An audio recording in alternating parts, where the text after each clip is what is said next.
Are going live.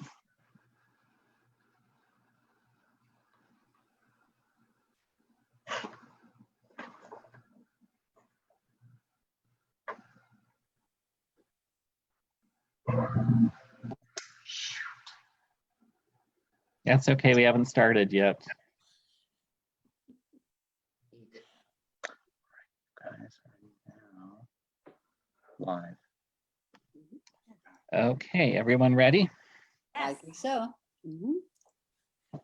Hello and welcome to another virtual author event at the Poison Pen Bookstore in Scottsdale, Arizona. I'm John Charles and we're delighted to have today with us three of our favorite authors who are going to help us explore the intersection of history and mystery: Dianne Freeman, Tessa, Arlen, and Rosemary Simpson. Before we start our program, I do have a brief commercial message. If while you're watching this program, you find you can't live without one or more of our authors' books, please feel free to contact the Poison Pen by giving us a call or going online, and we would be happy to send one or more copies of their books to you. And now, without further ado, I'm going to turn things over to Dianne Freeman. Hey everybody, I am very excited to be here today with Tessa, Arlen, and Rosemary Simpson to talk about their latest books. By way of introduction, Rosemary writes the Gilded Age mystery series with private investigators Prudence McKenzie and former Pinkerton agent, couldn't think of that word, Jeffrey Hunter. The book that she's here with today is Death, Diamonds, and Deception. This is their first case together, and they're back in New York City. Rosemary, do you want to tell us a little bit about Death, Diamonds, and Deception? All right. Let me give you a little background since we are talking about history and mystery.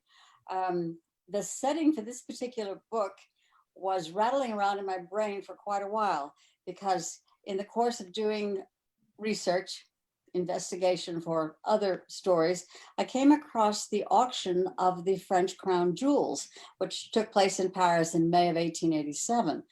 And one of the most fascinating things about it is that the New York Times published a list of everything that was for sale that particular day. So for the whole week of the auction, New Yorkers were reading about all these marvelous, wonderful jewels with great descriptions of them.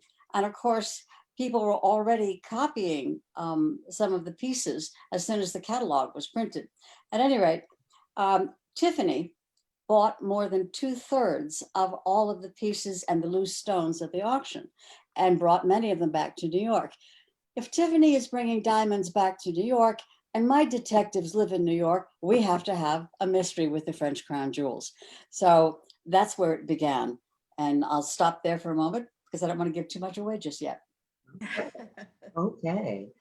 Tessa, Arlen has a new series. The series title is actually called The Woman of World War II Mystery, but it's really hard not to think of them as the Poppy Redfern mysteries because the titles have that beautiful 1940s feel to them.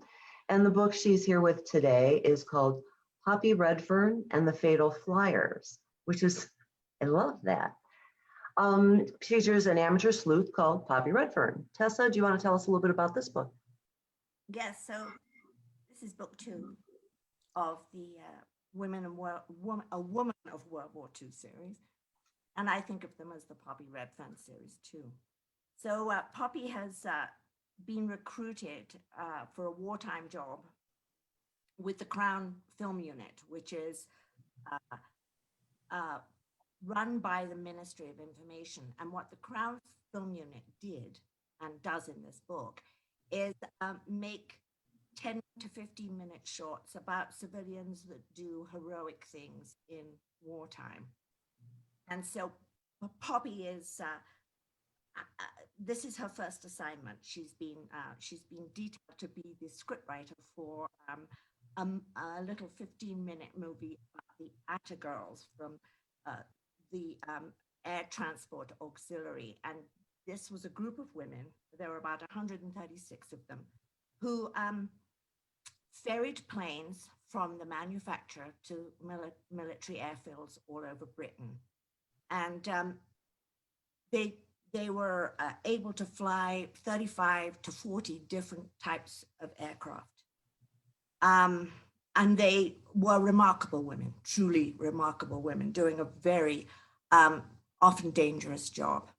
So she goes along to Didcot Airfield and meets these the sort of the glam girls, the upper eight of the group, and gets to know them and writes a script. And during filming, one of the planes crashes, and the star turn is killed. So, time to investigate. I had never heard of the Atta Girls before, but the story, as you tell it, is just fascinating. And I don't know why I didn't think of it, because of course the fighter pilots did need to get those planes delivered somehow. Can you talk a little bit about how you discovered them and what you learned about them, and how much of what really happened to some of them is actually in the book? A lot of the things that happen in the book actually did happen in reality, with some really strong manipulation from me. So this group were formed because between wars, there was a lot of civilian flying. All those men who'd flown in the First World War, some of them opened flying schools, and it became a craze between wars to fly small planes. And these 8 girls come from, the original 8 women came from quite well-to-do families, and they knew how to fly. And they applied at the beginning of the war, after the close of the phony war, when things really got hot. They applied to fly for the RAF as combat pilots, and they were turned down. There was no way that in those days that women could possibly be considered as combat pilots. So they used them in the ATA. And the most, I found out about these women about 2 or 3 years ago, when one of them had recently died. I think she was one of the last surviving members of their group. And her name was Margaret, and I hate to tell you, but this happens to me a lot. I forget names. But she flew Spitfires, and the last Spitfire she delivered, she scratched her name on the inside of the door and the date. And after the war, a lot of World War II buffs bought up these planes and took care of them, and they became collectibles. And this very wealthy man who bought Margaret's plane saw her name and thought, oh my God, this plane was flown by a woman. And he contacted her, and she was then in her early 60s. This was quite, a while ago. And she flew the plane again, which of course had me like a huge lump in my throat, thinking of this 60-year-old lady reliving her glory days. And I thought, my God, I had no idea that women flew planes, they weren't allowed to fly commercially either, by the way. So I started looking into it, and there's a wonderful museum in Maidenhead in Kent, completely dedicated to this group of women and men. There were men too. They were often either too injured or too old to be in the RAF. They'd been First World War veterans, and they called themselves the Ancient and Tattered Airmen. And that was the male branch of the Atta Girls. And it was the Americans, of course. All the American airmen would have these gorgeous girls flying in these planes, and they were like, God, they're Atta Girls, That was how I really found out about it. And the more I read, and there was so much information available, I was enthralled by them. And I hope that comes through in the book, because Poppy is, at one point, she's almost volunteering. Like she goes up in a small plane and, no cockpit, just exposed to the elements. And that's really flying. That must give you a really strong, if anyone's been in a small plane, that gives you such a strong sensation of flying. So Poppy's up there and she's like, oh my God, I think I'm going to do this. She doesn't, but she's enthralled by them and spends a lot of time with them. So can see why. They are Yeah, pretty yeah. exciting. Rosemary, your books are always steeped in historical detail. You've mentioned a little bit about the Tiffany jewels. That was one of the things that fascinated me. So if you want to go into that a little more. Another thing was kind of distressing, the quackery medicine that was going on. And you have a character or two in the book who is struggling with alcoholism. And was the gold cure really a thing, or did you take something else and turn it into that? That was another one of those marvelous things you stumble across. No, that the Keeley Institute really did exist. It was in a small town outside of Chicago. And the doctor he was a former Civil War surgeon, the doctor who opened the Keeley Institute, Dr. Keeley, was one of the very first people who claimed to be able to treat alcoholism as a disease. Up until that time, it had been thought to be a moral failing. If you were an alcoholic, it was because you were a sinner and you were weak and so forth. And you deserved all kinds of punishment and castigation, be shunned by society and so forth. He claimed to be able to cure it. And he opened his institute. What he did was he had a secret formula, which people were always trying to steal because they wanted to find out what was in the secret formula. Well, it had things in it like strychnine, for example. I mean, it had all, and cocaine, a lot of things that we don't put in modern medicine. But he had a program. You had to enroll for a minimum of 6 weeks, and you had to come and live in this tiny little town outside of Chicago. He had boarding houses and private homes and hotels for people, but you had to sign on that you were going to finish the program.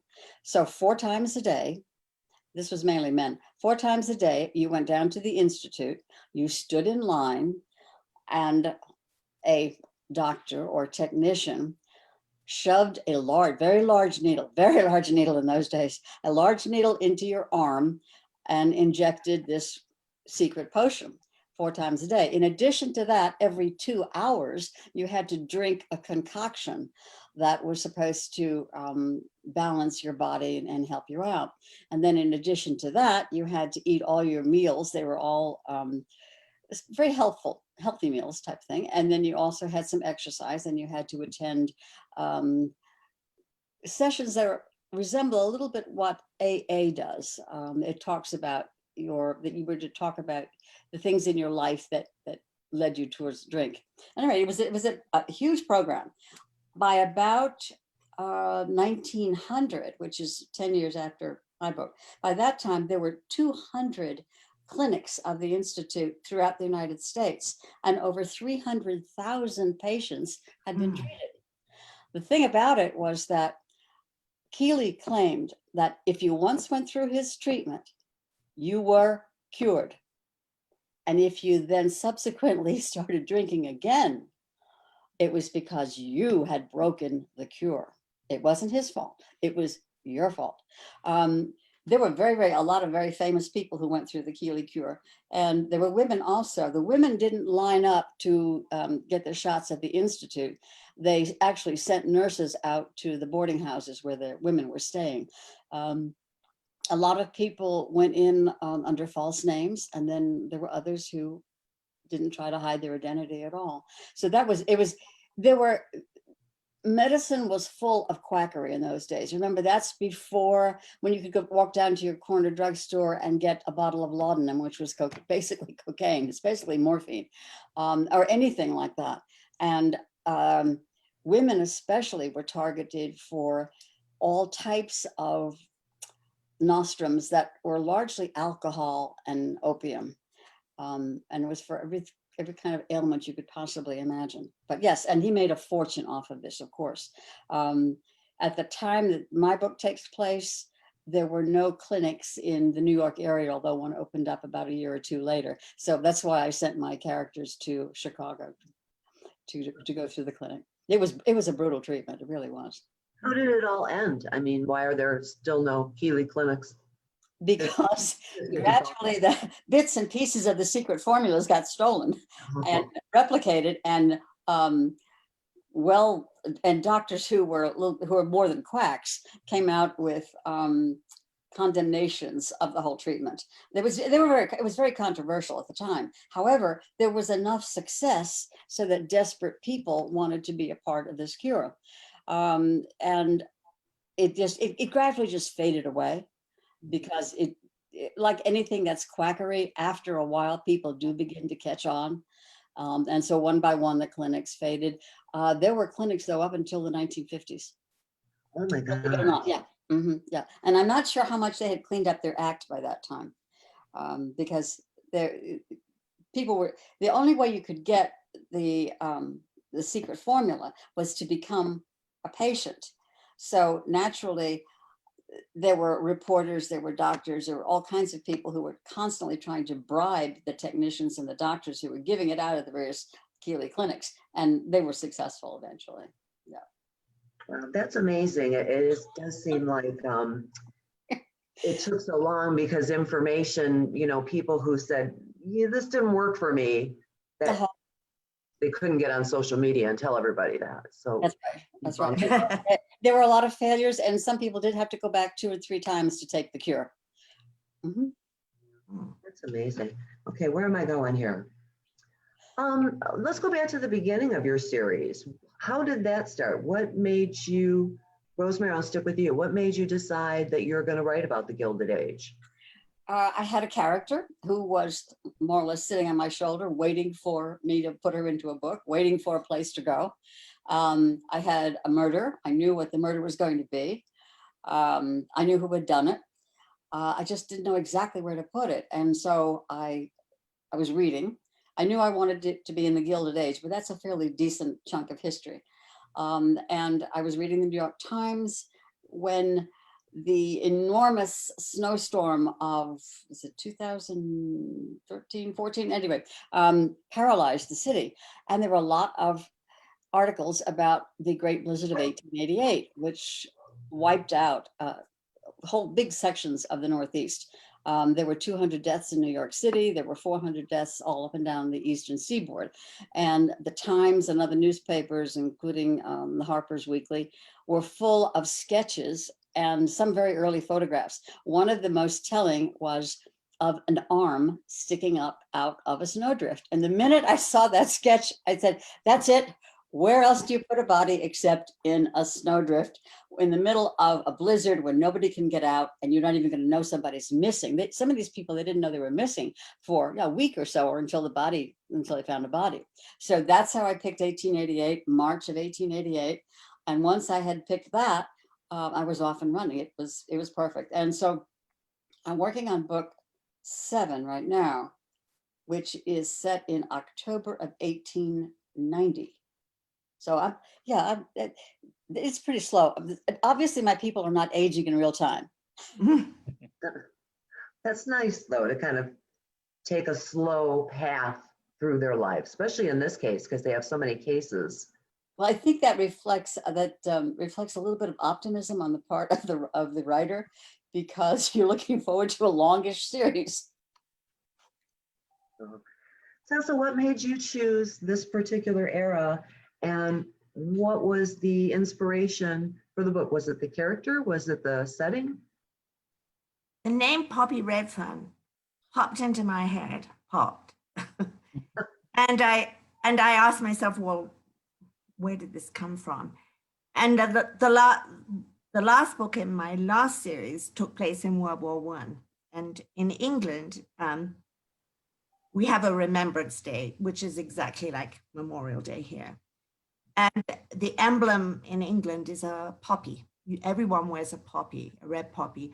And that was partly because after the First World War, all those bloody battlefields that covered the whole of Belgium and France, not a whole of France, but northern France, lay fallow.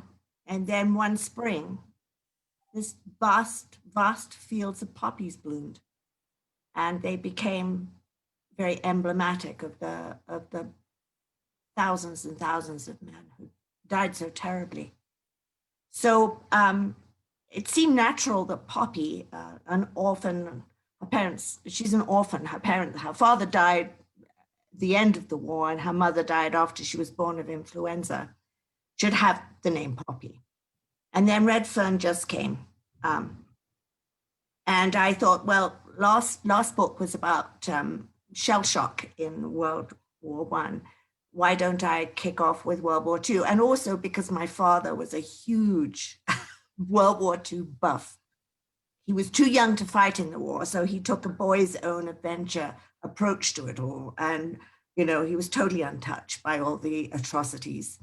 And I have a favorite story that he told me, and I believe it's true.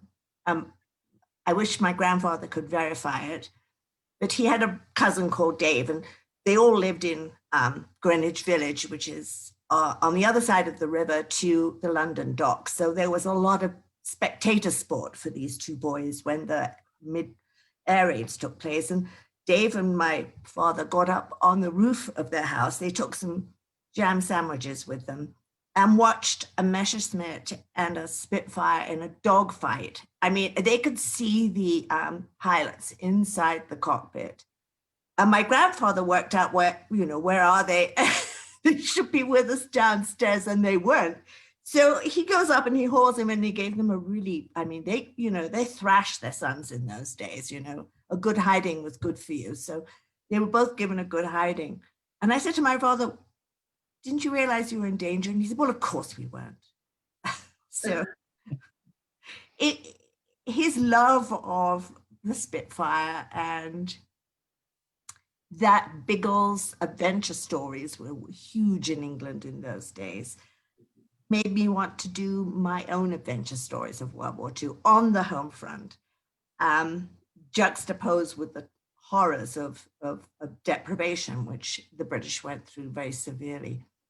So there's a lot of food shortages and petrol rationing and clothing swaps in the book. And I just thought, I just really have to do it. I mean, there was no way that I could not. It was a call to arms. I'm glad you said adventure stories, because that's how they seem to me also. And I thought, maybe that's just me, because I No, don't. they are adventure stories, There's moments of activity. Poppy isn't above giving someone a good shove if she feels she's in danger. They're quite physical. Poppy isn't a head case. She's very much a doer. Yeah. So that I hoped reflected, thank you, the fact that they are adventure stories. Definitely.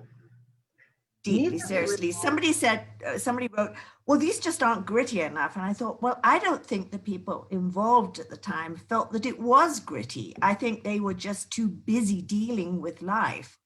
And being British, they decided they were going to laugh at Jerry, that he was a nincompoop and really not up to much. And I think that's how they kept going, especially through the Blitz, was this concerted determination to just, live their lives. Live their lives and laugh it off and just say, of course we'll win. Of course, they wouldn't have won if the Americans hadn't arrived, but they did. But they thought they would. Yeah. Yeah. That's sometimes most of the battle. One thing I was, just musing about with both your books, trying to think of similarities. Neither of you rely particularly heavily on secondary characters. You don't have one that keeps showing up again and again and again. But you both have one in this book that really fascinated me. And Rosemary, it was, I have to look it up. Lady Rotherton? Yes. I have a sense she's going to be back. I'm afraid Lady Rotherton is one of those things that I can't get rid of her. She actually came from a previous book. I don't remember which one it was. Anyway, she popped up in a previous book, and she took over every scene in every chapter as I was writing it. And my critique group, the very honest people, they kept saying, you either have to write, she either has to be the heroine of a book or you've got to get rid of her because she's just interfering with everything. So I took her out of that book entirely and just forgot about her. But I needed somebody who would know something about diamonds. And it's exactly the right era. She was a dollar princess, and a dollar princess, of course, in those days was a very wealthy young American. Jenny Churchill, for example, was one, Jenny Jerome.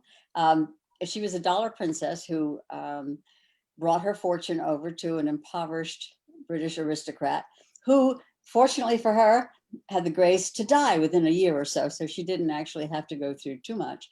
And her father had created a magnificent contractual arrangement for her, so that while she, of course, couldn't retain the title or the family estate, she still came through it with most of her dowry intact.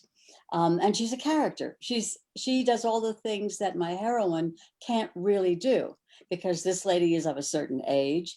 She is a viscountess. She's part of the Prince of Wales's group. She absolutely can do whatever she pleases, and so she does have a tendency to take over. And I use her as a foil for Prudence, I think. And It works well. she does work well. I have to be careful because she does have a tendency to take over in a way that I don't really want her to. And yeah, she is coming back a little bit in the one I'm working on right now. So I'm real glad to hear that. I to me, she is the perfect image of the aristocrat attitude, I'm entitled kind of a thing. And I think she works really well. She is a good foil for Prudence. So yeah, I look forward to seeing her again. And Tessa, I don't even know whether I should call this person a character. She is more your character's character. And I think it's brilliant. I'm not even sure I'm going to pronounce her name right. Can you tell us what made you think of creating Ilona? Ilona Linthwaite was a girl in my school.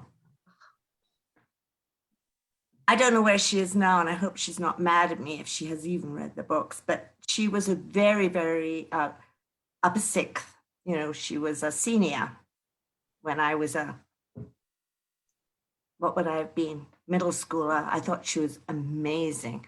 I went to a boarding school, so, you know, there's a lot of, and British boarding schools then were very, very odd. But Ilona was everything I wanted to be when I grew up. She went to RADA. She left school and went to the Royal Academy of Dramatic Art. And she was, you know, I don't know if we get along now, but I thought she was amazing. She never spoke to me. She was way too lofty. But she was very sophisticated, or she appeared to me to be sophisticated. So I've got this rather clunky boarding school girl who's a little awkward, and she's a bit of a loner. And her alter ego is Ilona Linthwaite, and she, Poppy is also a writer. You know, she's writing her first. It starts out as a love story, and then, of course, when Poppy discovers the first murder in the first book, and investigates that, she turns her book into a murder mystery, and she puts her protagonist, which is Ilona, in lots of danger, and she loves. This is what she does. She goes off and writes another chapter. And Ilona also kind of lives in her head. Like, you remember when we were kids, we would have imaginary friends that we would, some of us did, talk to, cups of tea for, and, you know, they would live in our playhouse with us. Well, that is really where Ilona started in Poppy's life. And now she gives her advice, you know, and tells her off when she does something clunky.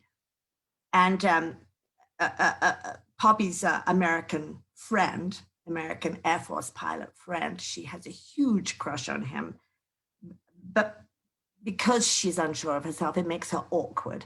So Ilona gives her clues on how to be, which is often to put him down. And Poppy's not at all sure. You know, she yearns for a real sophisticated, a woman older than her, a more worldly woman older than her, to tell her, you know, if you love someone or you have a crush on them, how are you with them? What do you do? What do you say? And she doesn't have that. She has to rely on Ilona. And some readers love her and others just go, I wish you ditched the Ilona thing. And I'm like, okay, well, she's Oh, I'm here definitely to stay. a lover camp. Did you love her? Loved her. I thought Good. it was a stroke of genius. Oh, well, it's just me being weird. When we're children and imaginary friends, but our characters do live in our head. And Mm, generally, when we take them out when we're writing, mhm. do talk to us. So this is a character that your character created as a writer, and she gives her advice, and she is also a good foil for Poppy because she, in Poppy's head anyway, Ilona's very sophisticated and has all the answers, and Poppy does seem unsure of herself. And I just Yes, thought it was great. she, Don't take her she out. is. I'm hoping, you know, this new job of Poppy's is going to help her find herself. I honestly think that shyness is something we outgrow. I was very awkward preteen. And I think as we age and become more sure of who we are and find ourselves, that goes away. And I'm hoping that will happen with Poppy, that she will come into her own and not, but then maybe that's part of who she is. She will always be a bit, maybe often too direct. This is a rarity for me because I read mostly mystery, I read mostly historical, and I would never want to live in the past, and I don't want those kind of adventures and mystery. So this is rare for me to read a book and say, boy, I wish I was that character. I want to be Poppy. So You do? Oh, ooh, thank you. she has Would you, can I ask a question? Sure. I'm dying to know. Historical writers, would you write contemporary? Would you? No, I wouldn't. No. I don't think I can.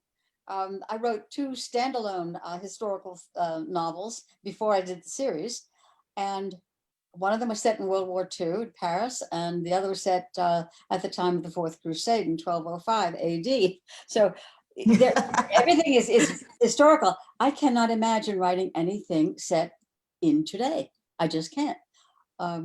Even if I have a modern character popping into my brain because it's based on someone I've seen or someone I've talked to or something like that, that person immediately gets transposed to some other time. Yes. Yeah, absolutely. I don't think I could do it. What about you, Diane? That's true. I'll do the same thing if I've certainly maybe taken some traits of people I know or people, celebrity, somebody out there, but yeah, they go into a historical setting. Mhm. I feel like if I wrote contemporary, I would have to follow the adage of write what you know. And I think I might want to read it. So I think it's bad enough that we have to live today in today's rather banal world with then going and writing about it. I'm sorry, I just have always wanted to ask this, of historical mystery writers. is that true of you too, Tessa? You would not write contemporary?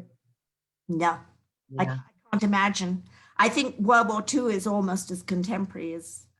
It almost is. Yeah. I did ask. Sorry about that. I was itching No to. problem. I did ask a friend of mine who's also a writer and who just finished the last book in a series. And she is working on a new series. And I asked her if, before she debuted the second series, whether or not she had given any thought to writing something contemporary, because it's a question I've always wanted to ask also. And she said, no, not at all. She said, not even a second. And I think she said that her agent, it was either her agent or her editor, had suggested something in the modern era, and she just immediately couldn't do it. Just absolutely knew she couldn't do it, or didn't want to, I suppose. I think with reading too, historical, it's kind of weird to say escape, but it's more of an escape even though there are murders and wars and all sorts of other diabolical things coming on, your brain kind of just gets out of today and takes you somewhere else. And I love that. Yes. Mhm. As a writer, I love that. Mhm. And as a reader, I love Disappearing into a world that you create. Yeah, and it's wonderful to do that in this particular year. Speaking of historical fiction is just all about the research.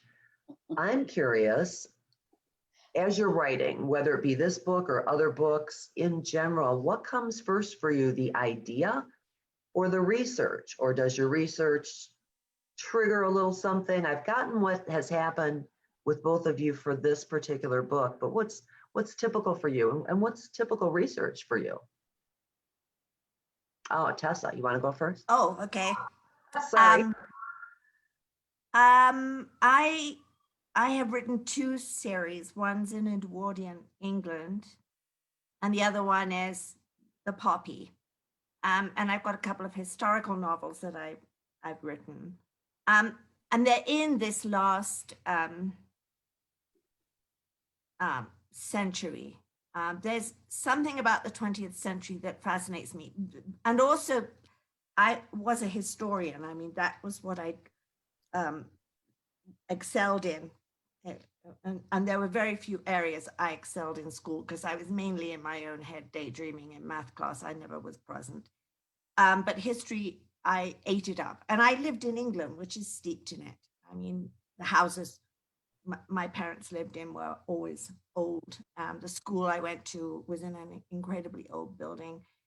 And we live with our history cheek by jowl in England. So that was huge for me. And I have always loved that period of time where it was easy for me to research because there was plenty of information. I mean, I don't think I could write about the Stone Age. Well, of course I could, but then I'd have to be an anthropologist. Have to be more anthropological. So researching as far back as the Gilded Age or the Edwardian era is masses of information. And you can also get a strong feel for the way people talked by reading the literature of the time. So your characters, are reflective of the literature of the time, the music of the time, the art, the clothing, the architecture. There's such a feast of opportunities to delve into. And so somebody said to me the other day, it was another writer, Annalie Huber, we were talking about the fact that if we were to write, include all the research that we had read, no one would believe us. Right. No one would believe that Edwardian women were sexually assertive. They were all thought, no, they all hung back and were. There's so many things that I've read, fact, that I think, I can't include that. Nobody would believe me. So the research has always driven where I go, there are favorite times in history that. I think with me, it's the same thing. The research drives you, and Yes. you do a tremendous amount of research before you even put fingers to your computer. Yeah. Keys. And you're reading and reading and reading and storing it up, and you're saving things online. I know I've said this many, many times before. My particular research tool is the archives of the New York Times, because I can sit and I read the New York Times for October 4th of 1890, and it's as if I am there. I'm not drinking my coffee in 2020. I'm having my cup of early morning tea or coffee, whatever it is, and I'm reading the newspaper of that day. So I know what social events are happening. I know what's going on in Europe. I know what ships are arriving at the docks. I know I'm plunged into this historical place. Mm. So I know the beginning, I know the middle, I know the end of the book. I know a tremendous amount about the place and the time. And then as you're writing along, you do something silly like have your character get shot, and when he's recovering, he needs a cane. So you have to investigate and research canes. What kind of canes were available in October of 1890? And what about a sword cane? And this, you can spend a lot of time doing all this research, and it's wonderful. And I found out that the best canes were made not only to a person's height, but to the arm length of the individual, and they were individually made. So I have a character who has a sword cane. It took me days of wonderful research to get the sword cane, and it's only mentioned maybe a few times. It's nothing big, but it's a wonderful research tool. And then also, if your ladies are wearing corsets, were they still wearing the whalebone corsets? There's many different types of corsets that are worn at different times of the day and worn for different sizes of the figure and so forth. So the research is always going on. And you almost have to slap your hands and say, no, I'm not going, no, that's enough. I've done enough. That's enough. I need to get back to the scene that the wonderful research has taken me away from. Research is like, it's like the ice cream cone, and you have to put the ice cream cone aside and get back to the spinach. It's addicting. I think it's Yes. addicting. Yeah. Well, I think writing historical novels is addictive. Mm-hmm. Mm-hmm. It's hard to bounce down into reality. Yes. It's hard to return to the world. Mm-hmm. Back to that escape. Diane, can I interject for a minute? Sure. Before we go to some of our questions from our Facebook audience, I would like you, Diane, to tell us a little bit about your books, because we want to know more about what you're writing. I write the Countess of Harley mysteries. It is about one of the dollar princesses, as Rosemary describes them, who 10 years ago went to England for the London season with her mother and married the man of her mother's dreams, who was an earl. He died 10 years later, and that's where the series begins, when Frances becomes a widow. And she's just trying to kind of get away from that life, but with still the restrictions of the Victorian era. This happens in 1899. So she's a widow. She has a little bit more freedom than she did as a wife, way more freedom than she did as a single woman. So she's just kind of trying to make her way in the world.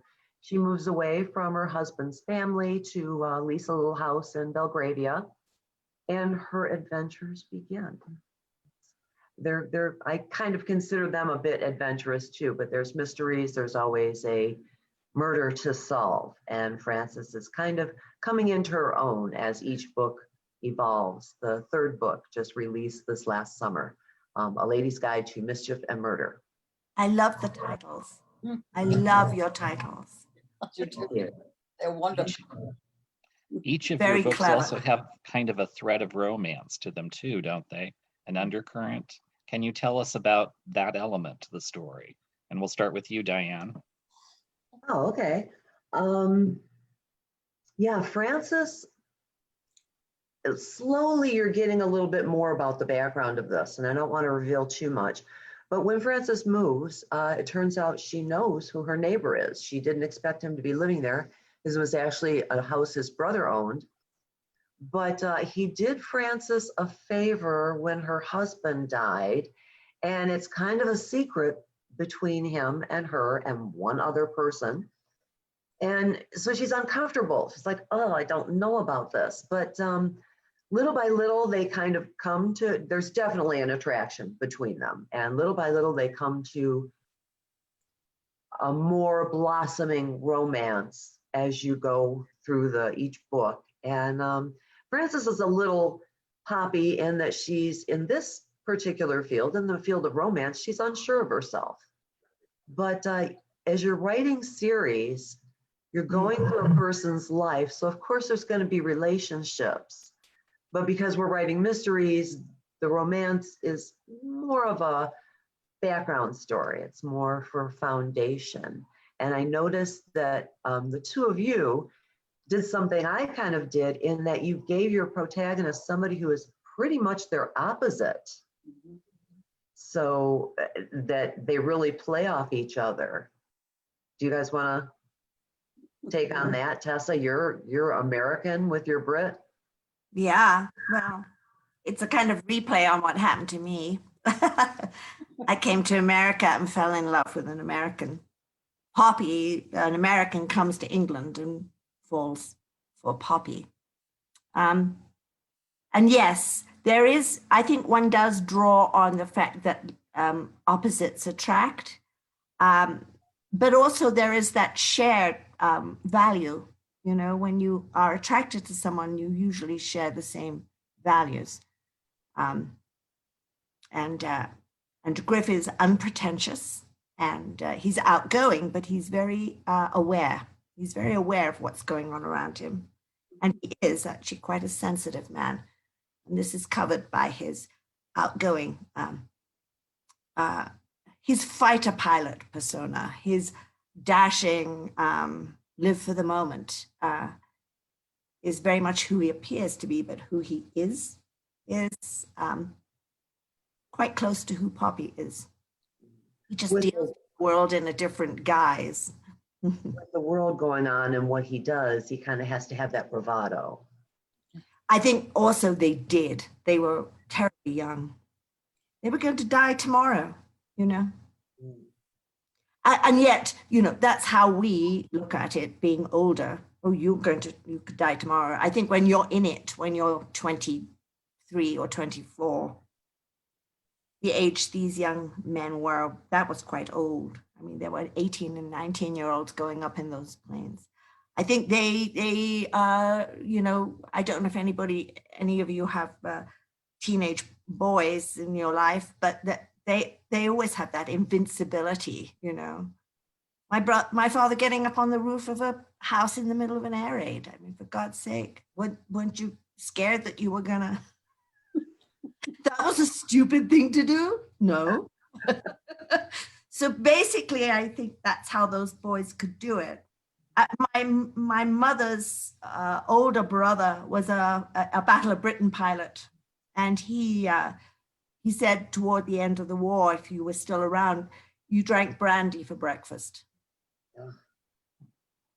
And I needed to bring someone into the series who was very steeped in some of the darker aspects of American history at the time. And that's why I made Jeffrey an ex-Pinkerton, because he's a Southerner from a family that owned slaves in Eastern North Carolina, although he was too young by about 10 years to fight in the Civil War. But he is very much anti-slavery. He has had to leave everything he's known because of conscience. But at the same time, when he became a Pinkerton, he bought into the use of a private, unofficial military force to shore up the industrialization of America that was taking place at the time. Remember, the Pinks broke up labor union rallies. They infiltrated the unions. They were hired by the masters of the industrial revolution in the United States to keep workers at bay, to intimidate them. They were the spies for the Union during the Civil War, of course. That may have been the best thing they ever did. And then they eventually morphed into the International Detective Agency and security agencies that they are today. But he can bring with him the real world of greed, power, murder, all of this type of thing. And then Prudence reflects the other side of the Gilded Age. She is a daughter of privilege. So they are opposites, but there is a tension between them, and which very gradually I'm working my way through that tension. And every now and then somebody will write and say, when? Yeah. When? And they're coming close. They're getting closer, but you know, it's going to take a little while. I was worried about them. Well, I think let me see, which book is this one? Yes. Oh, yeah. Not to do a spoiler. I'm trying to remember which book it is. They come very, very close to it in this book. At the end of this book, they come very close to it, and in the next book also. But we're not there yet. You know, at some point, the writer has to decide, what am I going to do with this relationship? You can't just hang on and not develop and not change. It has to develop, it has to change, but it has to be true to the characters, and it has to be true to the time.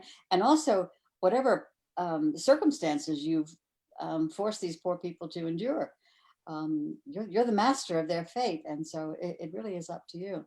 And I haven't quite decided yet, to tell the truth. I keep backing off from it. We John? do have another question from the Facebook audience for Rosemary, but I'd like to expand the question a bit for all of you. The specific question for Rosemary is your latest book a standalone, but can you each of you also talk about, from an author's perspective, how do you balance in a series writing each book so that a new reader can come to the latest book without having to read 5 other books to get the story along? So we'll start with Rosemary, since it's specifically about your latest book, but then if each of you can talk about the challenges of a series. It's not a standalone. Death, Diamonds, and Deception is book number 5 in the series. So it's definitely not a standalone.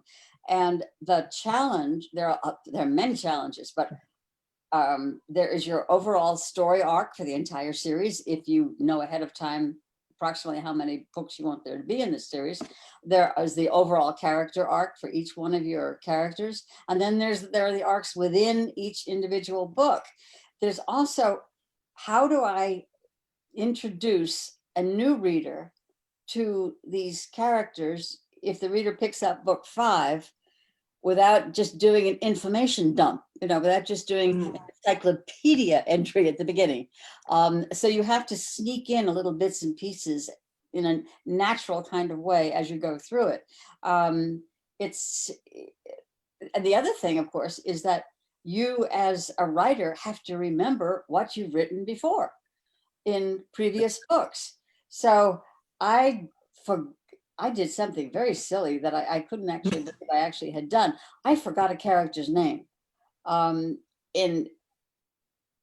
think it was in the book right before this one. I forgot a character's name, could not remember what the character's name was, and had to go back into another book looking for that specific character. Remember the first name, I couldn't remember the last name I'd given him, and I absolutely had to have that last name. So you have to keep good records. I keep ongoing character records of everybody, good style sheets and things like that. And it's a wonderful, fun thing to do, because you're with these people, as they go through life and as they go through adventures. But at the same time, you have to be really, really in control of what you've told your audience, because I've got things I know about these characters that I haven't told my audience yet. They're things I'm saving for this book or the book afterwards, or that I may never actually tell the audience because I may decide to change my mind about it. So that's a very confusing and convoluted answer. But that's the most I can do right now. It's a What about confusing you, Tessa? process. I didn't actually decide to end the Lady Montfort series. My publisher did. So there's always that. A series is as long as your publisher wants it to be. And it was a terrible shock to me when book 3 didn't sell as well as 1 and 2. And so even though I was writing book 4, they decided to dump me. And so I was left breathless. And that might happen again with Poppy. My feeling is with series is it's kind of like a flirtation rather than a long-term relationship. And that basically I do as Rosemary does. I never do an information dump. I refer to a moment maybe in the present book about something that she remembers, something that triggers her sense of either caution or, oh, I've been through this before, sort of situation that she relives. And I just don't really know how one, I mean, I have an idea of, so supposing my series was to go to 10 books, I never think ahead. I'm terrible like that though. I'm really much a in this moment person. So I haven't begun to think, how will Poppy be in book 7? Where is this going? I mean, you know, the war's going to end, and either she'll be with Griff and become one of those war brides. I don't know how she could leave England behind. Maybe he decides to stay in England, but it's very much like the war itself, a live for this particular moment. I'm going to wiggle out on that one. Diane? Yeah, like both of them said, I had to learn the difference between backstory and background. Mhm. So as opposed to just starting the book with, oh, okay, and here's my story, and you have to just kind of pepper it here and there where there's a possibility of explaining why she feels this way about a certain person. They have a history. So you just drop it in here and there. It's not easy. Doing an info dump is a lot easier. Yeah. So really boring for the reader. That is the one thing about, because you want your book to be able to stand alone, Mhm. but it is part of a series. And for me, probably the hardest thing is how many times am I going to have to describe what Frances looks like? You know, Right. that kind of thing. Because I write in first person, so she's describing herself. So it's like I'm writing book 5 now, and do I really have to tell you what she looks like? Okay, I guess I do, but find a creative way to do it. Okay. It's tricky. I do have one personal question for all of you. What have you been reading this year that you absolutely loved that you'd like to share with other readers? Okay, I'm in the middle of 2 gigantic books. I'm reading President Barack Obama's latest book, which is 700 pages, extremely heavy, and you absolutely cannot read it in bed because if you prop it on your chest, you're going to crush yourself. You're going to fall asleep, and it's going to just absolutely crush you.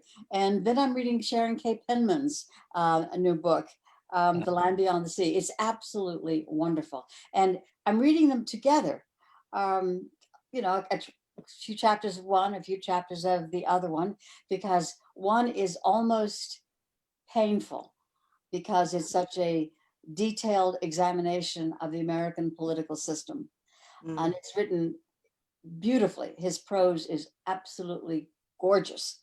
But it's such a behind the scenes look at the maneuverings of Congress and political parties and so forth, that it's almost painful to read.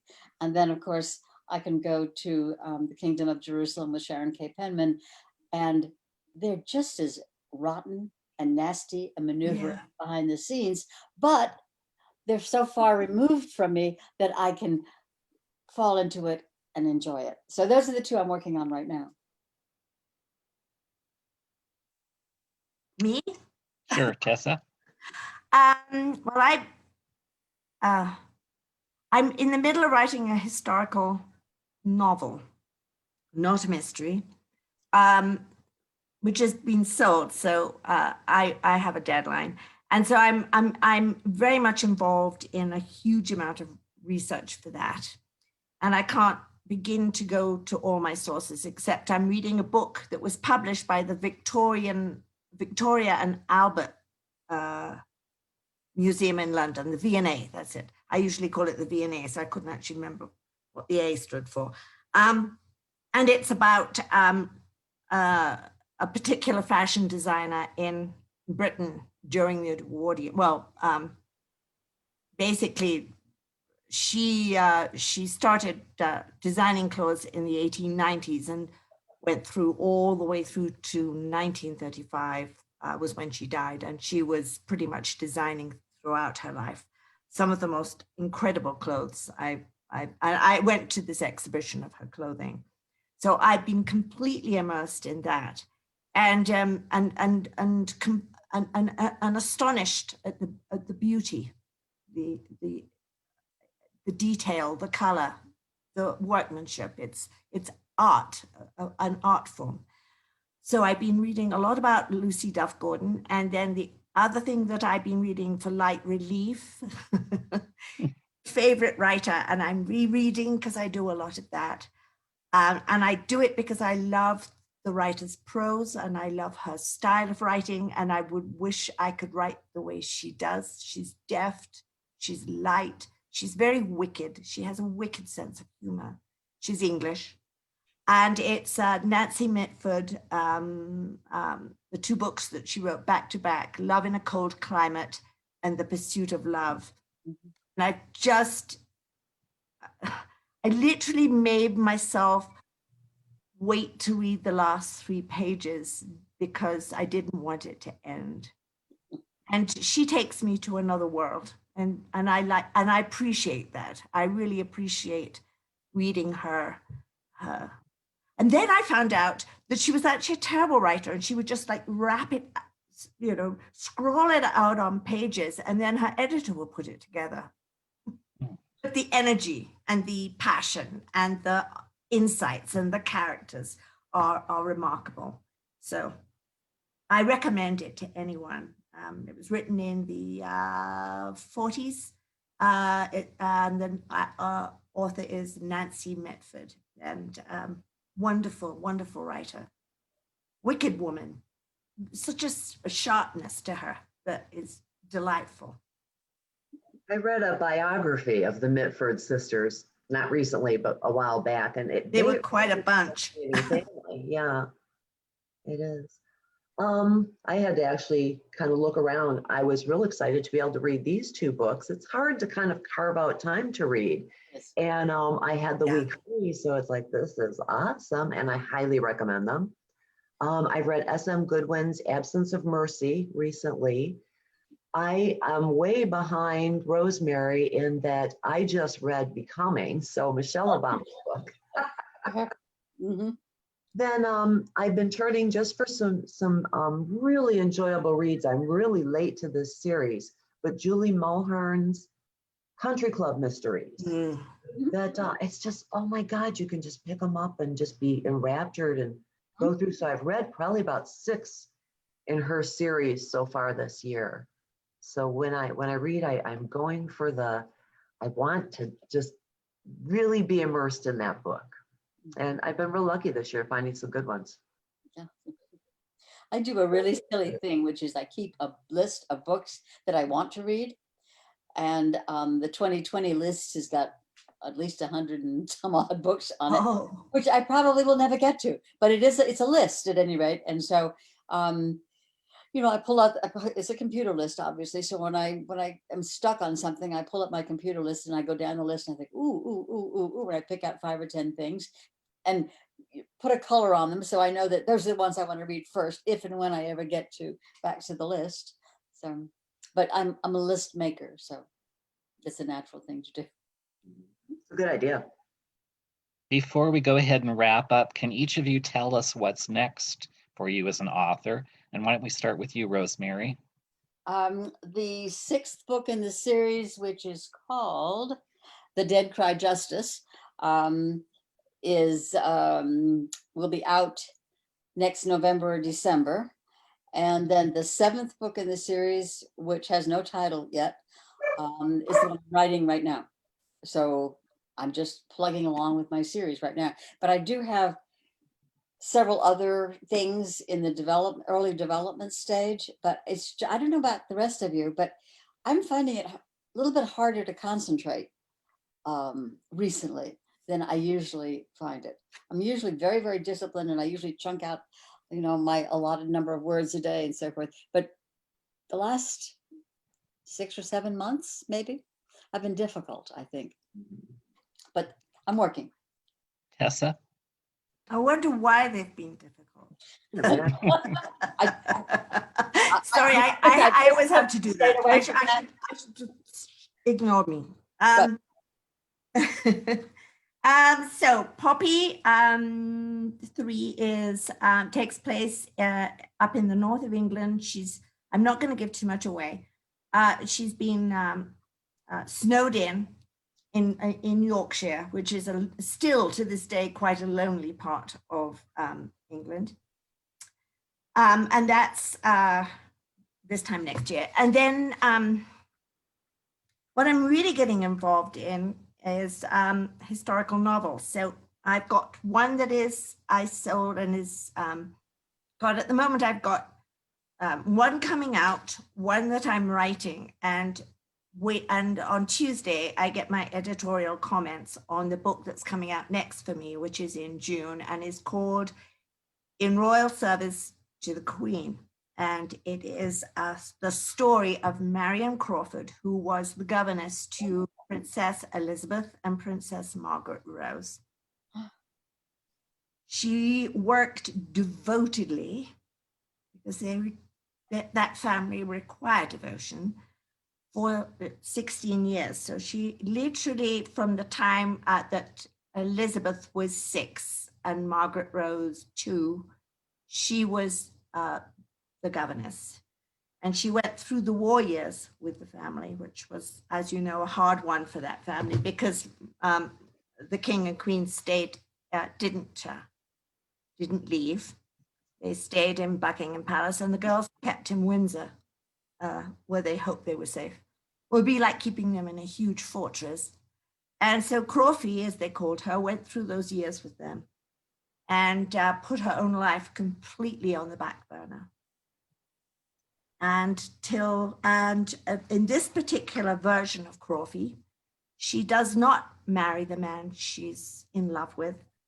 She keeps asking him to wait because Elizabeth falls in love with Philip and mom and dad don't like him, especially mom doesn't like him. So she sticks with it because she adores Elizabeth and she stays with it until she stands in the abbey to watch them get married. Then comes what happened next, and what happened next was pretty appalling for Crawford. So Wonderful. I have villains and I have heroines and I have stalwarts. And I have never loved writing anything quite as much as I have this book. Oh, that's great. And I'm not a royalist, so there's a big hint as to how it all ends. Diane, what's next for you?